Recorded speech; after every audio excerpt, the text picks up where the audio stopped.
Welcome to my channel ఇంటి వంట ఆహారుచి. ఈరోజు ఎంతో రుచిగా కమ్మగా ఉండే ఉప్పు చేప కోడిగుడ్డు పులుసు ఎలా రెడీ చేసుకోవాలో చూసేద్దాం. ముందుగా 8 ఉల్లిగడ్డలను తీసుకొని బాగా వాష్ చేసుకొని సన్నగా కట్ చేసి పక్కన పెట్టుకోవాలి. అలాగే 5 పచ్చిమిర్చి, ఒక పెద్ద సైజ్ టమాటాను కూడా సన్నగా కట్ చేసి పక్కన పెట్టుకోవాలి. ఇప్పుడు పచ్చి మసాలాను సిద్ధం చేసుకోవడానికి ఎండుమిర్చి, 10 లవంగాలు, ఒక ఎల్లిపాయ గడ్డ, 2 మీడియం సైజ్ ఉల్లిపాయలు, స్పూన్ ఆవాలు, మీడియం సైజ్ అల్లం ముక్క వేసి మిక్సీ చేసి పక్కన ఉంచుకోవాలి. ఇప్పుడు ఒక 6 గుడ్లను బాగా ఉడికించుకొని పొట్టు తీసుకొని అవి కూడా పక్కన ఉంచుకోవాలి. ఇప్పుడు ఉప్పు చేప ముక్కల్ని బాగా వాష్ చేసుకోవాలి. ఉప్పు చేప ముక్కల్ని బాగా వాష్ చేసుకోకపోతే కూర బాగా ఉప్పుగా ఉంటుంది. ఇప్పుడు స్టవ్ ఆన్ చేసుకొని స్టవ్ మీద కడాయి పెట్టుకోవాలి.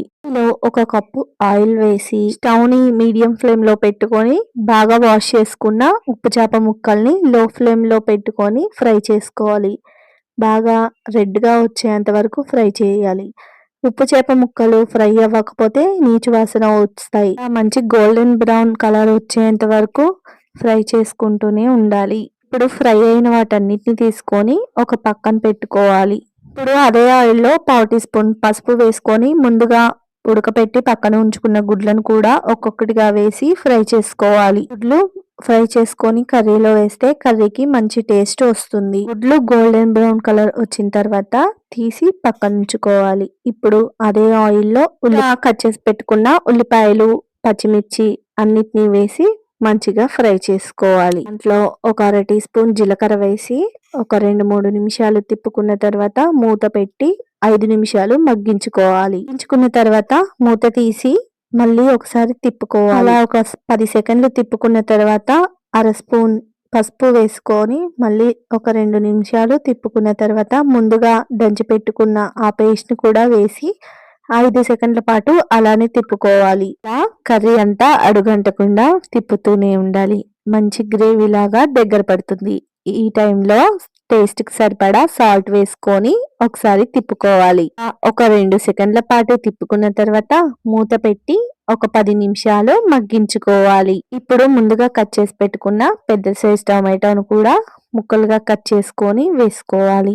ముందుగా నానబెట్టి పక్కన ఉంచుకున్న చింతపండును కూడా గుజ్జు తీసుకొని కర్రీలో వేసుకోవాలి. అలా ఆ పులుసుని పోసుకున్న తర్వాత ఒక 10 సెకండ్ల పాటు గరిటెతో బాగా మిక్స్ అయ్యేలా కలుపుకుంటూ ఉండాలి.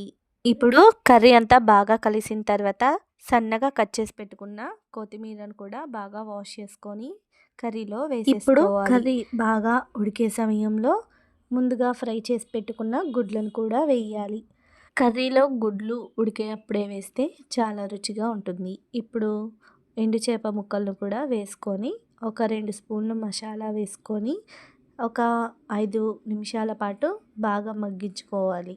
కూర చివరిలో గుడ్లు, ఉప్పు చేప ముక్కలను వేయకుండా ఉడికే అప్పుడే వేస్తే చాలా రుచిగా ఉంటుంది.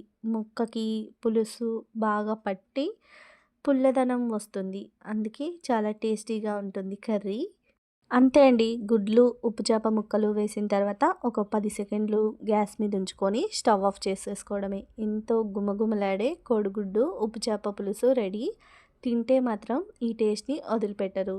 మీకు కనుక ఈ వీడియో నచ్చినట్లయితే మరిన్ని మంచి వీడియోస్ కోసం సబ్స్క్రైబ్ చేయండి.